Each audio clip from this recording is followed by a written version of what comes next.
Time again for another first chapter with Mr. Blum. Today, the book is The Unteachables by Korman. The Unteachables are a notorious class of misfits, delinquents, and academic train wrecks. Like Aldo, the anger management issues, Parker, who can't read Kayana, who doesn't even belong in this class, or any class, and Elaine, rhymes with pain. The Unteachables have been removed from the student body and isolated in room 117. Their teacher is Mr. Zachary Kermit, the most burned-out teacher in all of Greenwich. He was once a rising star, but his career was shattered by a cheating scandal that still haunts him. After years of phoning it in, he is finally 1 year away from early retirement, but the superintendent has his own plans to torpedo that idea, and it involves assigning Mr. Kermit to the Untouchables. The Unteachables never thought they'd find a teacher who had a worse attitude than they did, and Mr. Kermit never thought he would actually care about teaching again. Over the course of a school year, though, room 117 will experience mayhem, destruction, and maybe even a shot at redemption.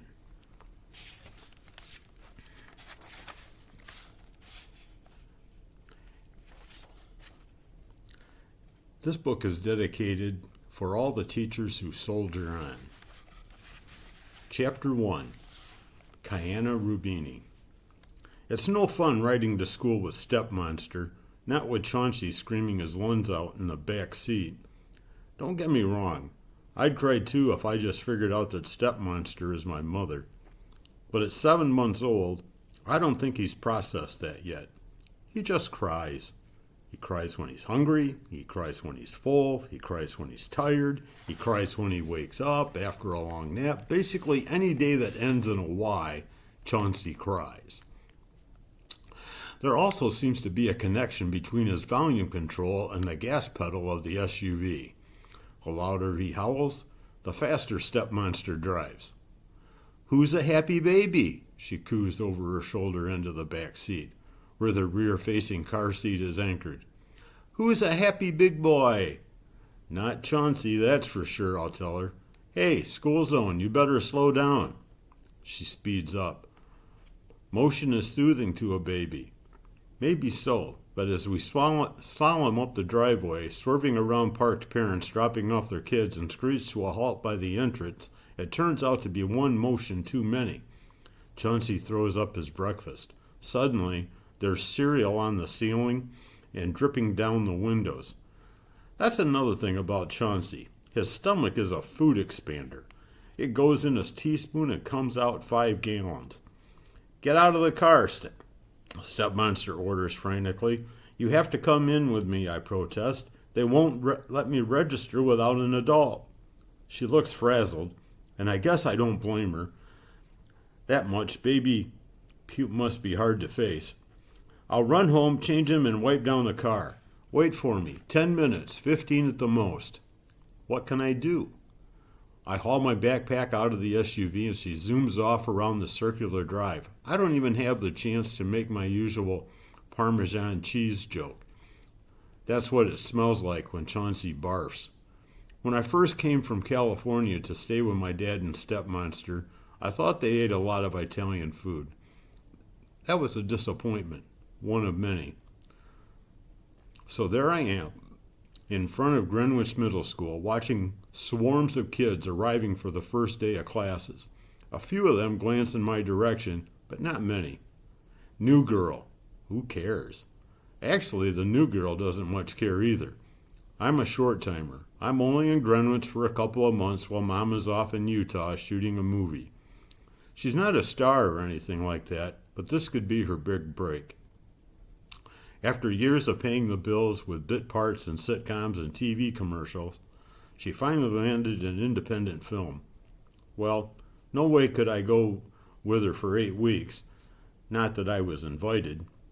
Eventually a bell rings and the crowd melts into the school. No Stepmonster. I'm officially late. which isn't the best way to start my career in Greenwich. But short-timers don't stress over things like that. Long before it could come back to haunt me on a report card, I'll be ancient history. I'll check on my phone. It's been 20 minutes since 10 minutes, 15 at the most. That's SST, Step Monster Standard Time. I try calling, but she doesn't pick up. Maybe that means she's on her way and will be here any second. But a lot of seconds tick by. No barf-encrusted SUV. With a sigh, I set myself down on the bench at the student drop-off and prop my backpack up on my armrest beside me. Step Monster. Her real name is Louise. Isn't all that monstrous when you think about it. She's way less out of touch than Dad, which might be because she's closer to my age than his. She isn't exactly thrilled with the idea of having an 8th grader dropped in her lap right when she's getting the hang of being a new mom. She's trying to be nice to me. She just isn't succeeding. Like when she strands me in front of a strange school when she's supposed to be here to get me registered. The roar of an engine jolts me back to myself. For a second, I think it must be her, but no. A rusty old pickup truck comes sailing up the roadway, going much faster than even Step Monster would dare. As it reaches the bend in the circular drive, the front tire climbs the curb and the pickup is coming right at me. Acting on instinct alone, I hurl myself over the back of the bench and out of the way. The truck misses the bench by about a centimeter. The side mirror knocks my book bag off the armrest, sending it airborne. The contents, binders, papers, pencil case, gym shorts, sneakers, lunch, are scattered to the four winds, raining down on the pavement. The pickup screeches to a halt. The driver jumps out and starts rushing after my fluttering stuff. As he runs, papers fly out of his shirt pocket, and he's chasing his own things, not just mine. I join the hunt, and that's when I get my first look at the guy. He's a kid, like around my age. "Why are you driving?" I gasp, still in shock from the near miss. "I have a license," he replies, like it's the most normal thing in the world. "No way," I shoot back. "You're no older than I am. I'm 14. He digs around in his front pocket, pulls out a laminated card. It's got a picture of his stupid face over the name Parker Elias. At the top it says, "Provisional license." "Provisional," I ask. "I'm allowed to drive for the family business," he explains. "Which is what? A funeral parlor? You almost killed me." "Our farm," he replies. "I take produce to the market. Plus, I take my Grams to the senior center. She's super old and doesn't drive anymore. I've never been a farmer before. There aren't a lot of them in L.A. I knew Greenwich was kind of the boonies, but I never expected to be going to school with old MacDonald. He hands me my book bag with my stuff crammed in every which way. There's a gaping hole where the mirror blasted through the vinyl. "I'm running late," he stammers. Sorry about the backpack." He jumps in the pickup, wheels it into a parking space, and races into the building, studiously avoiding my glare. Still no sign of Step Monster on the horizon. I call again, straight to voicemail. I decide to tackle the school on my own. Maybe I can get a head start filling out forms or something. The office is a madhouse. It's packed with kids who, A, lost their schedules, B, don't understand their schedules, or C, are trying to get their schedules changed. When I tell the harassed secretary that I'm waiting for my parent and her guardian so I can register, she just points to a chair and ignores me. Even though I have nothing against Greenwich Middle School, I decide to hate it. Who can blame me? It's mostly Chauncey's fault. But let's not forget Parker McFarmer and his provisional license. My phone pings. A text from Step Monster. "Taking Chauncey to the pediatrician. Do your best without me. We'll get there ASAP." The secretary comes out from behind the counter and stands before me, frowning. "We don't use our phones in school. You'll have to turn that off and leave it in your locker." "I don't have a locker," I tell her. "I just moved here. I have no idea where I'm supposed to be." She plucks a paper from the sheath sticking out of the hole in my backpack. "It's right here on your schedule." "Schedule?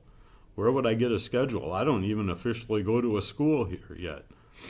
You're supposed to be in room 117. She rattles off a complicated series of directions. Now, off you go. And off I go. I'm so frazzled that I'm halfway down the main hall before I glance at the paper that's supposed to be a schedule. It's a schedule, all right, just not mine. At the top it says, Elias, Parker, grade 8. This is Parker McFarmer's schedule. It must have gotten mixed up with my papers when he was gathering up all my stuff. I take 3 steps back in the direction of the office and freeze.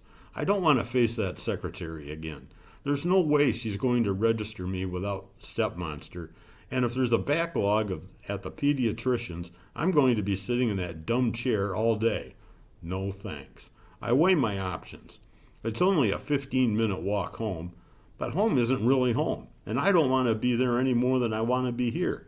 If I went to all the trouble of waking up and getting ready for school, then school is where I might as well be. My eyes return to Parker's schedule. Room 117. Okay, it's not my class, but it's a class. And really, who cares? It's not like I'm going to learn anything in the next 2 months. At least, nothing I can't pick up when I get back to civilization. I'm a pretty good student, and when Stepmonster finally gets here, they can pace me and send me to the right place. Not that I'll learn anything there either. I've already learned one lesson Greenwich Middle School has to teach me. 14-year-olds shouldn't drive. That's when I learned lesson number 2. The place is a maze. My school in LA is all outdoors. You step out of class, you're in glorious sunshine. You know where you're going next because you can see it across the squad. And the numbers make sense. Here, 109 is next to 111. But the room next to that is labeled Storage Closet E61-B2. Go figure. I asked a couple of kids who actually tried to tell me that there is no such room as 117. There has to be, I tell the second guy. I'm in it. I show him the schedule, careful to cover the name with my thumb. Wait, his brow furrows. What's... He points to the class SCS 8. I blink. Instead of a normal schedule where you go to a different class every period, this says Parker stays in room 117 all day. Not only that, but under subject, it repeats the code SCS 8 for every hour except lunch at 12:08. Oh, here it is. I skip to the bottom, where there's a key explaining what the code means. SCS 8, self-contained special 8th grade class. He stares at me. The Unteachables. Unteachables, I echo. He reddens. You know, like the Untouchables. Only, babbling now, these kids aren't untouchable. They're, well, unteachable. Bye. He rushes off down the hall. And I just don't know. I could read it in his face, but I didn't even need that much information. Where would you stick a guy who could annihilate a backpack with a half-ton pickup? The Unteachables are the dummy class. We have a couple of groups like that in my middle school in California, too. We call them the Disoriented Express. But it's the same thing. Probably every school has that. I almost marched back to the office to complain when I remember I've got nothing to complain about. Nobody put me in the Unteachables, just Parker. From what I've seen, he's in the right place. I picture myself sitting in the office all day waiting for Stepmonster to arrive, if she arrives. Chauncey's health scares, which happen roughly every 8 minutes, stress her out to the point where she can't focus on anything. To quote Dad, "Geez, Louise," he really says that, an example of the sense of humor of the non-California branch of my family. So I go to room 117. Turns out it's in the far corner of the school, over by the metal shop, the home and careers room, and the custodian's office. You have to walk past the gym, and the whole hallway smells like old sweat socks mixed with a faint barbecue scent. It's only temporary, I remind myself, and since my whole time in Greenwich is temporary anyway, it's more like temporary squared. Besides, dummy class, Disoriented Express, Unteachables. So what? Okay, maybe they're not academic superstars, but they're just kids. No different from anybody else. Even Parker. He's a menace to society behind the wheel of that truck, but besides that, He's a normal 8th grader like the rest of us. Seriously, how unteachable can these unteachables be? I push open the door and walk into room 117. A plume of smoke is pouring out the single open window. It's coming from the fire roaring in the wastebasket in the center of the room. A handful of kids are gathered around it, toasting marshmallows, skewered on the end of number 2 pencils. Parker is one of them, his own marshmallow blackened like a charcoal briquette. An annoyed voice barks, "Hey, shut the door! You want to set off the smoke detector in the hall?" Oh my, I'm with the Unteachables. And so that's the first chapter. This is a wonderful book. And it's actually, maybe it could be considered the first book that I've read where the main characters are 8th graders. So this is a true middle school read. But it's a very appropriate read for anyone. Hey, are you a troubled student? Do you have troubles getting along? Do you have trouble getting along with your teacher? Maybe you think your teacher's strange.